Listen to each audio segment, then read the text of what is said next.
जय हिंद, वंदे मातरम। स्वागत है आप सभी का फ्री एग्जाम जिन यूट्यूब चैनल पर। दोस्तों, अगर आप बिहार डीएलएड एंट्रेंस एग्जाम 2025 देने वाले हैं तो आज का प्रैक्टिस सेशन आपके लिए अति महत्वपूर्ण होगा, जिसमें हमने केवल वही प्रश्न शामिल किया है जो प्रीवियस ईयर में पूछे गए हैं। तो सभी प्रश्नों को पूरे ध्यान से देखना है। विश्वास रखिए, निश्चित ही यहाँ से प्रश्न बनेगा आपके एग्जाम में। तो चलिए सेशन को प्रारंभ करते हैं और पहला शानदार प्रश्न देखते हैं। विहार युवक संघ की स्थापना किस वर्ष मोतिहारी में की गई थी? आपसे पूछा गया है कि विहार युवक संघ की स्थापना किस वर्ष मोतिहारी में की गई थी? 1930 में, 1932 में, 1928 में या फिर 1925 में? तो सही उत्तर हो जाएगा 1928 में। विहार युवक संघ की स्थापना किस वर्ष मोतिहारी में की गई थी? तो 1928 में, ध्यान रखेंगे। अगला प्रश्न है, 2011 में बिहार के कितने जिलों में 10 लाख से कम जनसंख्या थी? पूछा गया है कि 2011 में बिहार के कितने जिलों में 10 लाख से कम जनसंख्या थी? 3, 4, 5, 6 या फिर आपको बताना है? तो राइट आंसर हो जाएगा 3। प्रश्न आपके एग्जाम में प्रीवियस ईयर में पूछा गया था, तो सही उत्तर हो जाएगा 3। ध्यान रखेंगे, गलती नहीं करेंगे। अगला है, जयप्रकाश नारायण दिवस कब मनाया जाता है? जनवरी 1945, फरवरी 1945, फरवरी 1946 या फिर मार्च 1946? तो आपको पता है कि जयप्रकाश नारायण दिवस कब मनाया जाता है। तो पूछा गया है कि जयप्रकाश नारायण दिवस कब मनाया गया था, तो राइट आंसर हो जाएगा फरवरी 1946 में। कब? तो फरवरी 1946 इसका राइट आंसर होगा। चौथा प्रश्न है, बिहार संविधान जो है भारतीय संविधान के किस संशोधन अधिनियम के तहत वस्तु एवं सेवा कर जीएसटी लागू किया गया? पूछा गया है कि भारतीय संविधान के किस संशोधन अधिनियम के तहत वस्तु एवं सेवा कर जीएसटी लागू किया गया? कई बार प्रश्न पूछा गया है। तो 105वां संविधान संशोधन होगा, 122वां संविधान संशोधन होगा, 101वां संविधान संशोधन होगा या फिर 102वां संविधान संशोधन होगा? तो राइट आंसर यहाँ पर 101वां संविधान संशोधन सही उत्तर हो जाएगा। भारतीय संविधान के किस संशोधन अधिनियम के तहत वस्तु एवं सेवा कर जीएसटी लागू किया गया था? तो 101वां संविधान संशोधन के तहत। अगला है, किस गवर्नर जनरल ने भारत में सती प्रथा का अंत किया था? केनिंग, रिपन, विलियम बेंटिंक या फिर डलहौजी? तो किस गवर्नर जनरल ने भारत में सती प्रथा का अंत किया था? तो सही उत्तर हो जाएगा विलियम बेंटिंक ने। किसने? तो किस गवर्नर जनरल ने भारत में सती प्रथा का अंत किया था? तो विलियम बेंटिंक के द्वारा सती प्रथा का जो है अंत किया गया था।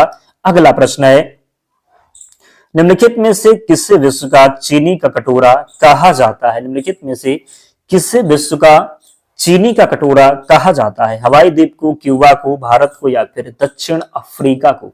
तो राइट आंसर यहां पर हो जाएगा क्यूबा को जो है चीनी का कटोरा के नाम से जाना जाता है। किसे? तो क्यूबा को चीनी के कटोरा के नाम से जानते हैं, ध्यान रखना है। अगला प्रश्न है, निम्नलिखित समस्याओं में से कौन सी समस्याएं भारतीय अर्थव्यवस्था से निरंतर रूप से जुड़ी हुई है? मुद्रास्फीति, राजकोषीय घाटा, चालू खाता घाटा या फिर इनमें से कोई नहीं? तो निम्नलिखित समस्याओं में से कौन सी समस्याएं भारतीय अर्थव्यवस्था से निरंतर रूप से जुड़ी हुई हैं?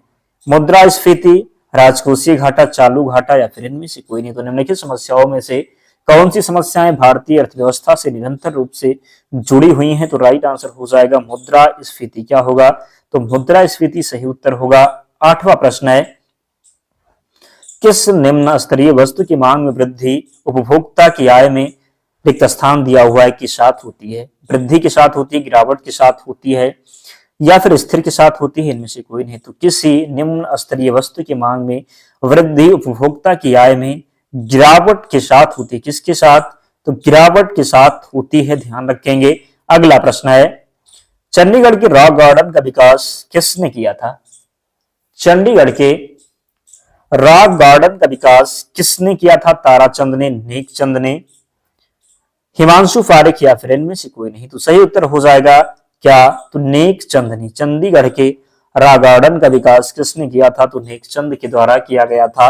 अगला प्रश्न है, 2011 की जनगणना में बिहार की अनुमानित आबादी कितनी थी? 10 करोड़, 11 करोड़, 12.41 करोड़, 10.42 करोड़? तो यहां पर जो राइट आंसर होगा 10.42 करोड़ सही उत्तर हो जाएगा। 2011 की जनगणना में बिहार की अनुमानित आबादी कितनी थी? तो 10.42 करोड़। अगला प्रश्न है, सारण सिंचाई नहर कहां से निकलती है? पूछा गया है कि सारण सिंचाई नहर कहां से निकलती है? कोसी से, गंडक से, यमुना से या फिर गंगा से? तो सारण सिंचाई नहर कहां से निकलती है? राइट आंसर हो जाएगा गंडक से। कहां से? तो सारण जो सिंचाई नहर है यह निकलती है गंडक से। सारण सिंचाई नहर कहां से निकलती है? तो गंडक से निकलती है। 12वां प्रश्न है, त्रिवेणी नहर में किस नदी से पानी आता है? कोसी नदी, गंगा नदी, गंडक नदी या फिर भागीरथी नदी? त्रिवेणी नहर में किस नदी से पानी आता है? तो सही उत्तर हो जाएगा क्या? तो गंडक नदी से। त्रिवेणी नहर में किस नदी से पानी आता है? तो गंडक नदी से आता है। अगला प्रश्न है, किस नदी को बिहार का सूप कहते हैं? जो है गंगा नदी, गंडक नदी, कोसी नदी या फिर यमुना नदी? तो आसान प्रश्न है, सभी को उत्तर पता है। जो है कोसी नदी को बिहार का सूप कहते हैं। क्या? तो कोसी नदी को बिहार का सूप कहते हैं। अगला प्रश्न है, निम्नलिखित में से कौन सा समुद्री बंदरगाह और तेल परिष्करण केंद्र दोनों है? विशाखापट्टनम, चेन्नई और मुंबई, कोलकाता, क्विलोन और कांडला, मंगलूर, हल्दिया और विशाखापट्टनम? उपयुक्त में से कोई नहीं। तो सही उत्तर यहाँ पर हो जाएगा क्या? तो मंगलूर, हल्दिया और विशाखापट्टनम। क्या? तो निम्नलिखित में से कौन सा समुद्री बंदरगाह और तेल परिष्करण दोनों है, केंद्र दोनों है? तो मंगलूर, हल्दिया और विशाखापट्टनम। अगला प्रश्न है, 100% हर घर नल का जल पहुंचने वाला बिहार का पहला जिला कौन घोषित हुआ? जहानाबाद, पटना, अरवल, दरभंगा? 100% हर घर नल का जल पहुंचने वाला बिहार का पहला जिला कौन घोषित हुआ? तो राइट आंसर हो जाएगा अरवल। क्या होगा? तो 100% हर घर नल का जल पहुंचने वाला बिहार का जो पहला जिला बना, ये बना अरवल। क्या बना? तो अरवल बना, ध्यान रखेंगे। अगला प्रश्न है, 2020 में बिहार के प्रथम प्रवासी पक्षी महोत्सव किस जिला में आयोजित हुआ था? भागलपुर, नालंदा, गया या फिर पटना? तो राइट आंसर यहाँ पर हो जाएगा भागलपुर में। कहां पर? 2020 में बिहार के प्रथम प्रवासी पक्षी महोत्सव किस जिले में आयोजित हुआ था? भागलपुर में। नेक्स्ट है, बिहार का पहला तैरता हुआ सौर पावर प्लांट कहां बनकर तैयार हुआ? दरभंगा, भागलपुर, मुजफ्फरपुर या फिर मधुबनी? तो बिहार का पहला तैरता हुआ सौर पावर प्लांट कहां बनकर तैयार हुआ? राइट आंसर हो जाएगा दरभंगा में। कहां पर? तो बिहार का पहला तैरता हुआ सौर पावर प्लांट कहां बनकर तैयार हुआ? तो दरभंगा में तैयार हुआ। नेक्स्ट है, निम्न में से कौन सा असम का पारंपरिक शास्त्रीय नृत्य है? कथक, सत्रिया, दोनों या फिर इनमें से कोई नहीं? तो असम का तो सत्रिया है। क्या है? असम का जो है ये सत्रिया है। उत्तर प्रदेश का पूछा जाए तो उत्तर प्रदेश का कथक हो जाएगा। क्या? तो उत्तर प्रदेश का कथक और असम का सत्रिया है, ध्यान रखेंगे। अगला प्रश्न है, भारत के किस राज्य को लुढ़कती पहाड़ों की भूमि के नाम से जाना जाता है? अरुणाचल प्रदेश को, मिजोरम को, हिमाचल प्रदेश को या फिर आंध्र प्रदेश को? तो बिहार के किस राज्य को लुढ़कती पहाड़ियों की भूमि के नाम से जाना जाता है? भारत के किस राज्य को लुढ़कती पहाड़ियों की भूमि के नाम से जाना जाता है? अरुणाचल प्रदेश, मिजोरम, हिमाचल प्रदेश या फिर आंध्र प्रदेश? तो यहाँ पर जो राइट आंसर होगा क्या? तो मिजोरम हो जाएगा। क्या होगा? तो भारत के किस राज्य को लुढ़कती पहाड़ियों की भूमि के नाम से जाना जाता है? तो मिजोरम को। अगला प्रश्न है, कौन विकासवादी सिद्ध संबंधों का प्रमाण प्रदान करता है? जीवाश्म, नदी तल, समुद्री तल या फिर इनमें से कोई नहीं? तो कौन विकासवादी सिद्ध संबंधों का प्रमाण प्रदान करता है? तो क्वेश्चन नंबर 20 का जो राइट आंसर होगा ये जीवाश्म हो जाएगा। कौन विकासवादी सिद्ध संबंधों का प्रमाण प्रदान करता है? तो जीवाश्म यहाँ पर राइट आंसर होगा। 21 है, किसी निर्दिष्ट दिशा में किसी वस्तु की गति को क्या कहा जाता है? गति, विस्थापन, वेग या फिर त्वरण?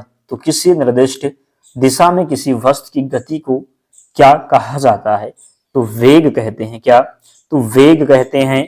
किसी निर्दिष्ट दिशा में किसी वस्तु की गति को वेग कहते हैं, ध्यान रखेंगे। 22 है, किस तरंग का विचलन कोण सबसे कम होता है? किस तरंग का विचलन कोण सबसे कम होता है? लाल, बैंगनी, हरा या फिर नीला? तो किस तरंग का विचलन कोण सबसे कम होता है? तो राइट आंसर यहां पर हो जाएगा लाल का। किसका? तो लाल रंग सही उत्तर होगा। किस तरंग का विचलन कोण सबसे कम होता है? तो लाल का होता है, ध्यान रखेंगे।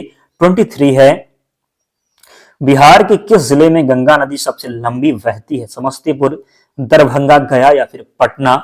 बिहार के किस जिले में गंगा नदी सबसे लंबी बहती है? तो पटना में। कहां पर?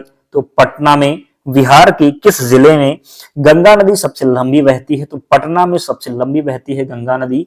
बिहार के किस जिले में गंगा नदी सबसे लंबी बहती है? तो पटना में। अगला प्रश्न है, बिहार के किस जिले में सबसे अधिक नहर सिंचित क्षेत्र है? रोहतास, सासाराम, कटिहार या फिर राजगीर? तो सही उत्तर यहाँ पर जो क्या होगा, तो रोहतास हो जाएगा। क्या? तो बिहार के किस जिले में सबसे अधिक नहर सिंचित क्षेत्र है? तो रोहतास में। अगला है, बिहार का कौन सा जिला 5 पहाड़ियों से घिरा है? रोहतास, पटना, समस्तीपुर या फिर राजगीर? तो बिहार का कौन सा जिला 5 पहाड़ियों से घिरा है? तो राजगीर यहाँ पर सही उत्तर होगा। बिहार का कौन सा जिला 5 पहाड़ियों से घिरा है? तो राजगीर जो है ये 5 पहाड़ियों से घिरा है। अगला है, बिहार का प्रथम रामसर क्षेत्र कहाँ स्थित है? बिहार का प्रथम रामसर क्षेत्र कहाँ स्थित है? समस्तीपुर, छपरा, सोनपुर या फिर बेगूसराय? तो बिहार का प्रथम रामसर क्षेत्र कहाँ स्थित है? राइट आंसर हो जाएगा बेगूसराय में। कहां पर? तो सही उत्तर होगा बेगूसराय में। बिहार का प्रथम रामसर क्षेत्र कहाँ स्थित है? तो बेगूसराय में स्थित है, ध्यान रखेंगे। 27 है, विश्व का सबसे ऊंचा कहा जाने वाला विश्व शांति स्तूप बिहार में कहाँ स्थित है? रोहतास, भागलपुर, मुजफ्फरपुर या फिर राजगीर? तो बिहार जो है विश्व का सबसे ऊंचा कहा जाने वाला विश्व शांति स्तूप बिहार में कहाँ स्थित है? तो राइट आंसर यहाँ पर हो जाएगा राजगीर में। कहां पर? तो राजगीर में। अगला प्रश्न है, निम्नलिखित में से कौन उभयचर नहीं है? मगरमच्छ, दादुर, हायला या फिर इनमें से कोई नहीं? तो राइट आंसर हो जाएगा मगरमच्छ। क्या होगा? तो निम्न में से कौन उभयचर नहीं है? तो मगरमच्छ सही उत्तर होगा। 29 है, बेकिंग सोडा बनाने में निम्न में से किस अम्ल का उपयोग किया जाता है? बेकिंग सोडा बनाने में निम्न में से किस अम्ल का प्रयोग किया जाता है? टार्टिक अम्ल, मैलिक अम्ल, ऑक्जेलिक अम्ल या फिर इनमें से कोई नहीं? तो 29 का जो सही उत्तर होगा क्या? तो टार्टरिक अम्ल हो जाएगा। बेकिंग सोडा बनाने में निम्न में से किस अम्ल का प्रयोग किया जाता है? तो टार्टिक अम्ल का प्रयोग किया जाता है। बेकिंग सोडा बनाने में निम्न में से किस अम्ल का प्रयोग किया जाता है? तो टार्टरिक अम्ल का प्रयोग किया जाता है। क्वेश्चन नंबर 30 है, निम्न में से किसी एक को अंतःस्रावी ग्रंथि नहीं कहा जा सकता है? एडिनल, अग्नाशय, तिल्ली या फिर इनमें से कोई है? तो क्वेश्चन नंबर 30 का जो राइट आंसर होगा ये तिल्ली हो जाएगा। निम्न में से किसी एक को अंतःस्रावी ग्रंथ नहीं कहा जाता है, तो तिल्ली को। दोस्तों 30 प्रश्न थे, तो आप लोग कमेंट करके बताइए कि आपका स्कोर क्या रहा, कितने प्रश्न आप सही कर पाए, जरूर कमेंट करके बताएं। और पीडीएफ के लिए टेलीग्राम चैनल से जुड़ जाना, लिंक डिस्क्रिप्शन बॉक्स में, या फिर आप टेलीग्राम पर जाएंगे और सर्च करेंगे फ्री एग्जाम जोन, आपको चैनल मिल जाएगा, ज्वाइन हो जाना, वहां पर पीडीएफ मिल जाएगी। और जिन्होंने वीडियो को लाइक नहीं किया, लाइक करके ही जाना है, चैनल को जरूर सब्सक्राइब करना है। तो मिलते हैं नेक्स्ट वीडियो में, तब तक पढ़ते रहिए, ध्यान रखिए अपना, स्वस्थ और सुरक्षित रहिए। जय हिंद।